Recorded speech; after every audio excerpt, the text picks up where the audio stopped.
Well, in Omaha, we're known for many things, like our steaks. I mean, you got the zoo, you got the College World Series, a lot of stuff like that. And all the great restaurants. There's so many, but some of those have been forgotten, you know, the ones that have closed. Our next guest is sharing the history of some of those favorite local hotspots. Right here, Kim Reiner, author of Lost Restaurants of Omaha. Kim, good to see you. Hi, good to see you. You know, we've known about this, that you were putting this out for a while. I'm excited. It's finally out. I know a lot of work went into this, but why did you decide to write this book? Well, I have always been, I've been a writer and a journalist, and the publisher reached out to me because they needed an Omaha native who knew Omaha and was willing to research these restaurants. And I was familiar with some of those, but I had a curiosity to learn more, and so it was a good fit, and I loved the assignment. Let's talk about the research that went into this. How did you even begin?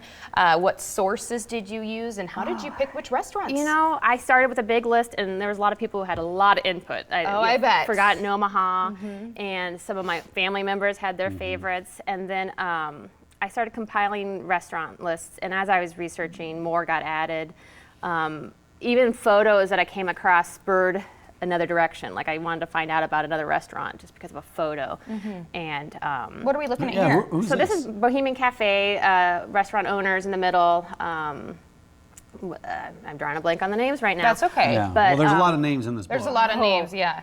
Yes, and I chronicled, you know, the start of the Bohemian Cafe started out as just a little stand inside a hotel with a different owner. This is from Italian Gardens. Yes, the Italian Gardens right on 6th Street. A lot of people maybe our age probably don't remember it, but it was a staple down in the kind of South Omaha downtown area for many, many years, and it's been gone for a long time. Yes, and that one had one of my favorite stories that I love sharing, and that it was bombed the day before it was supposed to open. That's right. Really? Yes, It was, and no one found out why. It was either a racketeering war or the neighbors. Let's just say we heard stories about that, Kim. That's interesting. Yes, there's a lot of But you stories. got a lot of, there's some that recently closed down too, that you got in here. So yeah, Bohemian Cafe, things that people will remember, Mr. C's, Piccolo's, French Cafe, and a lot of ones that have a lot of personal connections to people because it was a place for engagements or celebrations. How many restaurants are featured in this book? There are about 32 chapters, and some of the restaurants had a couple evolutions. So it started out as one thing. And then, So there's quite a few. And you know the Cornelius had impact on the Omaha restaurant community. I mean, you look at some of the original Cornelius Pizzeria and Steakhouse, the Venison, these are all in there as well. Correct. And then Cornelius, was it the Royal Boy? Some photos of that. Yeah, that's in here as well. And then, of course, Mr. C's, when he expanded and put the garden out back. Right, I go into why it was almost going to be bigger, and his It wife looks so stopped him cool. because it was like you get out of control. But I love these old photos. And down are they here. all in black and white? yes, I like that too. It's very nostalgic. That's great book. thank you. And So- it goes into detail why there are Christmas lights there and just fun stories. Gosh, I had great memories going through there and having the tableside music that would come up and play when you're sitting down eating dinner. It was fantastic. Where can people get this book? It's available at bookstores like the Bookworm, Barnes & Noble. It's available online, and hopefully I'll be doing some book signings, and it'll be available then. What was your favorite part about doing this? My favorite, I loved learning about Omaha through it. I've grown up here, but there were so many stories that I never knew about, and the restaurants, they played out in these restaurants, and so I learned about, you know, meat rations during the war and how the restaurants reacted to it, and just national issues that played out here in Omaha, and it was fascinating to see how it all connected and like our story. Yeah, the Italian Gardens, right here on the front page. You've got they sponsored a baseball team or a softball team that you featured in here. You can see those Okay. guys. So a lot of That's family great. photos are shared in there that people might not have ever seen. It was great. Now, if you can answer, do you have a restaurant here that was your favorite that closed? Was there one that you were just the most disappointed to see close? That's a tough question. It's a good, you know? no, it is.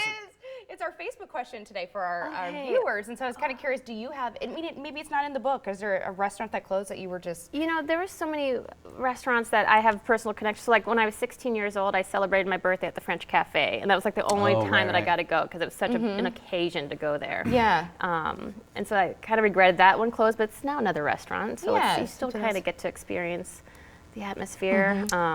when we're going back to I don't want to keep going back to the Italian Gardens, but eventually on 6th Street, it changed to La Café di Paris, right? And then what did you find out about that restaurant? Because that was one of the only 5-star restaurants in Omaha, and a lot of people didn't even know about that restaurant. That it was an experience, like it was an hours-long experience that you had to carve out the night for, and you were lucky if you got in there. And that was one that I think it was open when I was alive, but there was no way I would have gone as a kid. No, I don't think you could afford it. You had to have, I think you had to have a suit jacket on to be able to get in. If you didn't have one, they had jackets in the basement you could put on.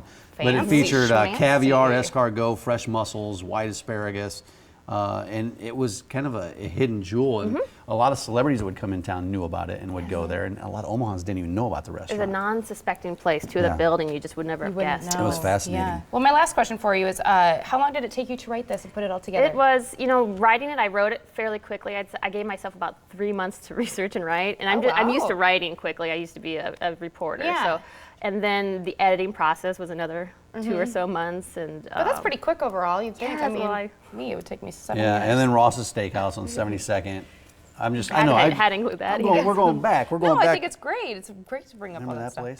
But you're going to have a Q&A session about this, right? I'll be at the culinary conference at the Omaha Public Library downtown this Saturday, and I'll have an author Q&A there. And and is that a free event? It is. It's all day, and they'll have samples of food there, like sweets and chocolates and everything. So come on down this Saturday, 11 to 3 at the Dale Clark Library. I love this. This is fantastic. This is one of those books that all Omahans that have been around and spent some time here in our city, or even if you haven't, should really get this book. The history, if there's all that history in there, to see pictures and how things have changed. So, well, congrats on your success. Congrats. Thank you. Good luck with the book. Thank you.